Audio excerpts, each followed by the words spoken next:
आज हम अपना नेक्स्ट कंटिन्यू करेंगे इस चैप्टर को नोइंग अवर नंबर्स का, कि हम लोगों ने एक्सरसाइज 1.1 कंप्लीट कर ली थी फुली। और अगर आपको वो नहीं देखी और अगर आपको देखनी हो तो प्लीज आप इस चैनल पे जाइए और उसको देख लीजिए। एक्सरसाइज 1.1 मैंने उसमें पूरी डिटेल से आपको बताया है, उस एक्सरसाइज को सॉल्व भी करवाया है। तो अब हम उसका अगला टॉपिक करेंगे जो कि एनसीईआरटी के हिसाब से लिखा हुआ है, लार्ज नंबर इन प्रैक्टिस। इसका मतलब सिंपल सा है, इसमें आपको यूनिट्स के बारे में अच्छी तरीके से समझाया जाएगा। तो अब चलिए स्टार्ट करते हैं। एनसीईआरटी में बहुत ब्रीफली लिखा गया है, थोड़ा समझ में नहीं आया होगा तो मैंने उसको एक पिक्चर और एक फॉर्म में आपको बताने की कोशिश की है। तो चलिए स्टार्ट करते हैं, लेट्स गेट स्टार्टेड। तो सबसे पहले हम यूनिट्स में सबसे पहले पढ़ेंगे वो है हमारा सेंटीमीटर। अब सेंटीमीटर हमारा कहाँ पे यूज होता है? सेंटीमीटर हमारा यूज होता है जैसे कि ये बुक हमारी ऐसे है, शेप में है, इसकी हमारी लेंथ दी गई है, इसकी हमारी ब्रेथ दी गई है। तो जो इसकी लेंथ और ब्रेथ है उसकी यूनिट क्या होगी? सेंटीमीटर होगी। और अब हम नेक्स्ट उस पे आते हैं। ये आप देख रहे होंगे पेंसिल। अब पेंसिल बुक के अकॉर्डिंग बहुत छोटी है तो इसके लिए हम लोग सेंटीमीटर यूज नहीं कर सकते। जैसे कि आप देखते होंगे ये स्केल है, अब स्केल पे ऐसे ऐसे ऐसे सेंटीमीटर होता है। तो सेंटीमीटर से हम लोग बुक तो एक बार के लिए मेजर कर सकते हैं, लेकिन पेंसिल थोड़ा सा टफ हो जाएगा। तो उसके लिए जो ये सेंटीमीटर है तो ज्यादा बड़ा हो जाएगा, टू बिगर। तो इसके लिए हम लोग यहाँ पे यूज करते हैं मिलीमीटर। मिलीमीटर को हम mm भी बोलते हैं और सेंटीमीटर को हम cm बोलते हैं शॉर्ट फॉर्म में। अब हम नेक्स्ट इधर आते हैं। जैसे कि हमारे पास ये स्कूल है, स्कूल की बिल्डिंग है तो ये बहुत बड़ी है। इसकी जो लेंथ है और ब्रेथ है ये बुक के अकॉर्डिंग बहुत ही ज्यादा बड़ी होगी। इसकी लेंथ छोटी होगी, भाई एक बिल्डिंग है तो उसकी लेंथ तो बड़ी होगी। तो इसके लिए जो ये सेंटीमीटर है ये बहुत छोटा पड़ेगा, मतलब ये बहुत ज्यादा ही छोटा पड़ेगा। तो इसके लिए सेंटीमीटर से बड़ा होता है हमारा मीटर, जिसे हम m से बोलते हैं। अब आपने देखा सबसे बड़ा है हमारा metre, then centimetre and then millimetre. अभी तक हम लोगों ने इतना पढ़ा। अब हम आगे जाते हैं। अब जैसे कि आप देखिए, मुझे जाना है दिल्ली से मुंबई, तो ये जो हमारी डिस्टेंस है, ये डिस्टेंस हम लोग मीटर में नहीं काउंट कर सकते क्योंकि मीटर इसके लिए बहुत ही ज्यादा टू स्मॉल, ये हमारे लिए टू स्मॉल पड़ेगा। हम लोग इतना मीटर से कवर, तो हम लोग इसको क्या बोल रहे थे? किलोमीटर। तो ये हमारा किलोमीटर। अब सबसे बड़ा क्या है हमारा? किलोमीटर। देन हमारा आया मीटर, देन हमारा आया सेंटीमीटर एंड देन आया हमारा मिलीमीटर। तो ये ऑर्डर भी आप ध्यान रखिए, कौन सी चीज बड़ी है कौन सी चीज छोटी है। तो इतना हम लोगों ने समझ लिया यूनिट्स में कि सेंटीमीटर, मिलीमीटर, मीटर, किलोमीटर ये हमारा क्या होता है और इसे हम लोग कहाँ पे यूज करते हैं। तो चलिए हम लोग आगे बढ़ते हैं और आगे यूनिट्स के बारे में और जानते हैं। नाउ नेक्स्ट पॉइंट हमारे पास है व्हीट और राइस। ये देख सकते हैं कि हमने यहाँ पे एक व्हीट की बोरी बना ली, ये हमारे पास राइस की। तो ये हमारे पास क्या है? ये बड़ी अमाउंट में है, इनको हम देख सकते हैं थोड़ा लार्ज क्वांटिटीज में दिए गए। तो अगर हम कहीं पे जाते हैं राशन की दुकान पे, हम लोग व्हीट, राइस मतलब गेहूं या चावल खरीदते हैं तो हम लोग उससे बोलते हैं कितने किलो दिया। किलो हिंदी में बोलते हैं, ये इतना वर्ड हिंदी में यूज होता है, लेकिन अगर हम इंग्लिश में बोलेंगे तो वो किलोग्राम आएगा और उसे हम लोग बोलते हैं केजी। हम लोग इसे बोलेंगे केजी। तो ये भी हमारी यूनिट के अंदर आती है। अगर हम लोग ऐसी बड़ी अमाउंट की चीजें खरीदेंगे तो हम उन्हें किलोग्राम में लिखेंगे, केजी में। अब जैसे कि हम लोग आगे बढ़ते हैं। अब जैसे कि आप लोग सब्जी मंडी जाते हैं तो वहाँ पे आप लोग जैसे कि गए आप लोग मार्केट में तो जिंजर और ग्रीन चिलीज खरीदते हैं, तो क्या आप लोग वो भी किलो किलो भर लेते हैं? नहीं ना। तो वो तो आप लोग स्मॉल क्वांटिटी में लेते हैं, बड़ी क्वांटिटी में तो लेते नहीं है। वो इन सब चीजों के लिए बड़ी क्वांटिटी हो जाएगी। किलोग्राम इनके लिए बहुत ज्यादा बड़ा होगा। यहाँ पे ये जो केजी है ये यहाँ पे बिलोंग नहीं करता है। हम लोग केजी में नहीं ले सकते जिंजर या ग्रीन चिली, हम लोग लेंगे स्मॉल क्वांटिटीज में। तो उसके लिए हम लोग यूज करते हैं ग्राम, जिसको हम लोग जी से डिनोट करते हैं। ग्राम आप लोग जिंजर, ग्रीन चिली ऐसी छोटी अमाउंट के लिए यूज करते हैं, और किलोग्राम हम लोग व्हीट हो गया, राइस हो गया, इन सब के लिए यूज करते हैं। अब ये सब जो मैंने आपको जितनी भी यूनिट्स बताती जा रही हूँ, प्लीज आप इसे अपनी कॉपी में नोट कर लीजिए पॉज करके, या तो उसका स्क्रीनशॉट ले लीजिए। नाउ कंटिन्यू करते हैं हम लोग अपनी आगे की यूनिट्स को। तो अब आप देख सकते हैं मैंने यहाँ पे बनाई है मेडिसिन, यानी कि दवाइयाँ। ये हमारी दवाइयाँ हैं। अब इनको हम लोग करते हैं mg में, mg इनमें हम लोग mg, तो इन्हें हम लोग डिनोट करते हैं mg से। mg क्यों? जैसे कि आप लोग देखते होंगे हम लोग स्टोर्स पे जाते हैं मेडिसिन लेने के लिए, दवाइयाँ लेने के लिए, तो हम लोग बोलते हैं हमें इतने mg की दवा दे दो। क्यों? क्योंकि हम लोग मेडिसिन के लिए mg को यूज करते हैं, हम लोग उसके लिए ग्राम नहीं यूज करते हैं, हम लोग उसके लिए यूज करते हैं मिलीग्राम्स, क्योंकि मेडिसिन जो होती हैं वो बहुत ही छोटी होती हैं और लार्ज क्वांटिटीज में नहीं दी जाती हैं। हम आगे चलते हैं, अब उसमें देखते हैं आगे हम लोग के पास क्या है। ये है हमारे पास बकेट, बकेट माने बाल्टी। तो अब ये आप देख सकते हैं ये जो है ये इसकी लेंथ है और इसमें कितना पानी है 20 लीटर। हम लोग अगर बकेट जैसी चीजें यूज करेंगे तो उसके लिए हम लोग लीटर जैसी की यूनिट यूज करेंगे, लीटर, जिसको हम लोग एल से डिनोट करेंगे। जैसे कि इस समय हमारे पास है 20 लीटर मतलब 20 लीटर। हम लोग कहेंगे कि हाँ इस बकेट में 20 लीटर पानी है, क्योंकि ये बकेट की जो लेंथ इतनी स्टोरेज है वो 20 लीटर की है। अब हम आगे चलते हैं। अब हमने ये देखा जैसे कि हमारे पास ये जूस की बॉटल है, ये हमारी बॉटल है। अब इस बॉटल में जूस है, जूस कितना है? जूस हमारा थोड़ा है, थोड़ी सी क्वांटिटी में है, तो ये बड़ा हो जाएगा लीटर इसके लिए, टू बिगर। हम लोग लीटर तो अब इसके लिए यूज नहीं कर सकते ना, क्योंकि इसमें तो छोटी क्वांटिटी है इसके हिसाब से, तो इसके लिए हम लोग यूज करेंगे मिलीलीटर, जिसको हम लोग डिनोट करते हैं ml से। तो अभी तक की ये सारी हमारी यूनिट सब खत्म हो चुकी हैं। प्लीज आप इन्हें पॉज करके नोट कर लीजिए या तो इसका स्क्रीनशॉट ले लीजिए। नाउ नेक्स्ट है हमारा, क्योंकि एनसीईआरटी में थोड़ा अलग अलग करके लिखा है, तो अब मैं आप इसकी टेबल बना देती हूँ जो कि आपके लिए बहुत ज्यादा इम्पोर्टेंट है, और इसका आप लोग जरूर से जरूर स्क्रीनशॉट ले लीजिए। आपको पॉज करके नोट करना है, जो भी करना है कर लीजिए, पर इसको आप अपनी टेबल को लर्न भी अच्छे से कर लीजिए। तो ये आपकी पूरी कन्वर्जन टेबल है, इतने जितने भी कन्वर्जन्स हुए हैं ये सब लिखे हुए हैं, और यही आपके एक्सरसाइज एग्जाम्पल्स हर चीज में आपके यूज होंगे। तो मैं आपको एक बार रिवाइज करवा देती हूँ, बोल देती हूँ, उसके बाद आप इसे नोट कर लीजिए। इसमें कुछ ज्यादा है नहीं, बस आपको याद करने का है।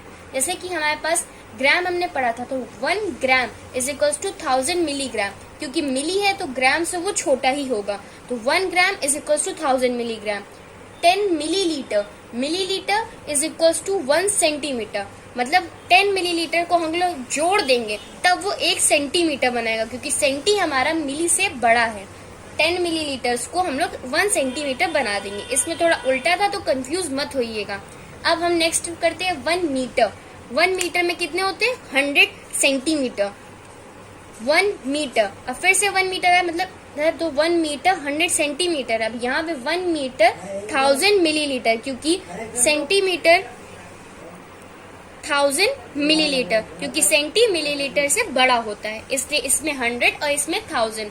तो अब चलिए आगे बढ़ते हैं। 1 किलोमीटर, किलोमीटर हमारा बड़ा था, उसमें आते हैं 1000 मीटर। अब आगे बढ़ते हैं। अब 1 किलोमीटर की, अब ये थोड़ा ट्रिकी है तो इसको आप समझ लीजिए, क्योंकि मैंने इसको थोड़ा सा ऐसे बना दिया है। ये पूरा 1 है, ये मेरा पूरा 1 है, इसमें थोड़ा सा सॉल्यूशन हुआ है। इसका मतलब कुछ नहीं है, बहुत सिंपल सा है, बस आपको समझने का। 1 किलोमीटर में 1000 मीटर होते हैं, ये आपको पता है, ये ऊपर ही लिखा हुआ है। अब आगे चलिए, 1000 हमने इसको ऐसे ही लिखा रहने दिया, इनटू में 1000 मिलीमीटर भी लगा दिया। मिलीमीटर क्यों? क्योंकि 1 मीटर में 1000 mm होते हैं, तो 1000 इंटू 1000 मिलीमीटर बन गया। 1000 इंटू 1000 बन जाएगा हमारा 10 लाख मिलीलीटर। तो हमारा 1 किलोमीटर 10 लाख मिलीलीटर के इक्वल होता है। इसे आप लोग समझ लीजिए, मैंने यहाँ पे ब्रैकेट में लिख भी दिया है, और इसे याद कर लीजिए। अगर याद करना है तो सीधे इसे याद कीजिएगा, प्रोसेस याद करने की जरूरत नहीं है। अब आगे बढ़ते हैं। 1 किलोग्राम, किलोग्राम में हमारा होते हैं 1000 ग्राम्स, और 1 लीटर में हमारे होते हैं 1000 मिलीलीटर्स। आपको हर चीज थोड़ी सेम ही है, बस यूनिट्स का वो है, डिफरेंस है, तो प्लीज आप उसे यूनिट्स को अच्छे से याद कर लीजिए, इस टेबल को याद कर लीजिए, क्योंकि ये आपके आगे के एग्जाम्पल्स में बहुत हेल्प करेगा। तो प्लीज इसको पॉज करके नोट कर लीजिए। नाउ अब हम लोग करेंगे एग्जाम्पल्स, जाकि आपको पूरी तरीके से कॉन्सेप्ट समझ में आ सके और आप एक्सरसाइज के क्वेश्चन लगा सकें। तो सबसे पहले हम लोग करते हैं एग्जाम्पल 1। एग्जाम्पल 1 है हमारे पास, population of Sundarnagar was 1, 10, 100,000, 10,000, lakh. मैं इस तरीके से बोलूं ताकि आप लोग पढ़ सके। 2,35,471 in the year 1991. In the year 2001, it was found to be increased by 1, 10, 100,000, 10,000, 72,958. What was the population of the city in 2001? अब हम लोग क्वेश्चन को ब्रेक करके तोड़ के समझेंगे वो बोलना क्या चाहते हैं। सबसे पहले बोला उन्होंने कि जो पॉपुलेशन है सुंदरनगर की वो है, जो पॉपुलेशन है सुंदरनगर की वो है 2,35,471 इन द ईयर 1991। तो 1991 जो ईयर था उसमें हमारी इतनी पॉपुलेशन थी सुंदरनगर की, इतना इन्होंने बताया। आगे बढ़ते हैं। इन द ईयर 2001, अब 2001 में it was found to be increased by 72,958। इसका मतलब है जब हम लोगों ने 2001 में देखा तो 72,958 बढ़ गई पॉपुलेशन 2001 में। तो अब ये पूछ रहे हैं कि बताइए जो सिटी में 2001 में पॉपुलेशन कितनी थी, उसी सुंदरनगर में 2001 में कितनी पॉपुलेशन थी। तो सॉल्यूशन सबसे सिंपल है, इसमें हम लोग देखते हैं आगे कि population of the city in 2001 is equals to population of the city in 1991। अब हम लोग इसको निकालने के लिए सबसे पहले 2001 की पॉपुलेशन निकालने के लिए 1991 की पॉपुलेशन लिखेंगे प्लस जो ये इंक्रीज हुई पॉपुलेशन है उसको लिखेंगे और दोनों को ऐड कर देंगे तो हमारी 2001 की पॉपुलेशन निकल आएगी। भाई इतना ही तो बड़ा है और तो कुछ बढ़ा नहीं, उसमें हम लोग इतना जोड़ देंगे तो अपने आप 2001 की निकल आएगी। तो हम लोग वही करते हैं। 1991 की हम लोगों ने यहाँ पे लिख ली, इंक्रीज हुई लिख ली, अब दोनों को जोड़ देंगे तो हमारा आंसर आ जाएगा 3,08,429। तो इसे आप लोग नोट कर लीजिए पॉज करके और स्क्रीनशॉट भी आप ले सकते हैं। नाउ एग्जाम्पल 2 हम लोग कर देते हैं। तो हम लोग पढ़ते हैं इसको। In one state the number of bicycles sold in the year 2002-2003 was 7,43,000. In the year 2003 and 2004, the number of bicycles sold was 8,100,000. In which year were more bicycles sold and how many more? तो चलिए अब हम लोग इसको break कर लेते हैं, तोड़ के अच्छे से समझते हैं क्वेश्चन कहता क्या है। कहा गया है किसी एक स्टेट है, कोई भी स्टेट मान लीजिए, उसमें जो बाइसिकल्स बेची गई हैं, सोल्ड की गई हैं 2002-2003 इन साल में जो बेची या फिर गई हैं पूरे साल में वो है 7,43,000 इनका नंबर। अब आगे बता रहे हैं इन द ईयर 2003-2004 मतलब 2003 और 2004 में बाइसिकल्स जो बेची गई हैं वो हैं 8,100,000। अब आगे हम लोग बोलेंगे इन विच ईयर वो मोर बाइसिकल्स सोल्ड। अब पहला क्वेश्चन ये बनता है कि किस साल में बाइसिकल्स हैं वो ज्यादा बिकी हैं, ज्यादा सोल्ड हुई हैं, और सेकेंड उसका पार्ट बनता है एंड हाउ मेनी मोर, मतलब जो ज्यादा है और लेकिन कितनी ज्यादा है, कितनी ज्यादा बेची गई हैं वो भी पूछ रहे हैं। तो चलिए अब हम लोग इसको सॉल्व करते हैं। सोल्यूशन तो आपके पास लिखा ही हुआ है लेकिन हम लोग इसे समझा देते हैं। इसमें बोल रहे हैं clearly 8,100,000 is more than 7,43,000। Simple सी बात है, 8 लाख ज्यादा है, 7 लाख से 8 लाख तो ज्यादा ही होगा ना, तो मतलब 8 लाख की काउंटिंग ज्यादा है। तो 8 लाख किस ईयर में आ रहे हैं, 2003 और 2004 ईयर में। So in that state more bicycles were sold was 2003 and 2004। तो पहला आंसर तो हमें मिल गया कि ईयर जो था वो 2003 और 2004 था जिसमें ज्यादा साइकिल्स बेची गई। अब कितनी बेची गई हैं वो यहाँ पे ना 8,100,000। अब हम लोग कैसे पता करेंगे, 8 लाख में से 7 लाख वाला अमाउंट माइनस कर देंगे तो जितना भी हमारे पास आएगा उतनी ही ज्यादा बेची गई हैं। तो हमारे पास 8,100,000 सब्ट्रैक्ट करेंगे, माइनस करेंगे 7,43,000 से, तो हमारा आंसर आया है 57,100। मतलब 57,100 more bicycles were sold in the year 2003 and 2004। मतलब 57,100 ज्यादा बेची गई हैं 2003 और 2004 के ईयर में। तो पहला आंसर तो हमारा ये है और पहला आंसर ये है। अब चलिए हम लोग चेक कर लेते हैं 57,100 में कि ये सही भी है कि आंसर नहीं। आप लोग इसे चेक भी कर सकते हैं। अगर हम लोगों ने माइनस किया तो अब इसका उल्टा थोड़ा प्रोसेस कर देते हैं जो कि आपको पता भी होगा कि हम लोग क्या करेंगे। हम लोग 7,43,000 में 57,100 को प्लस कर देंगे। ये तो फिर हमारा आंसर आ जाएगा 001, ये आएगा 008। 8,100,000 हमारा आंसर आ जाएगा जो कि इसके सेम हो गया है।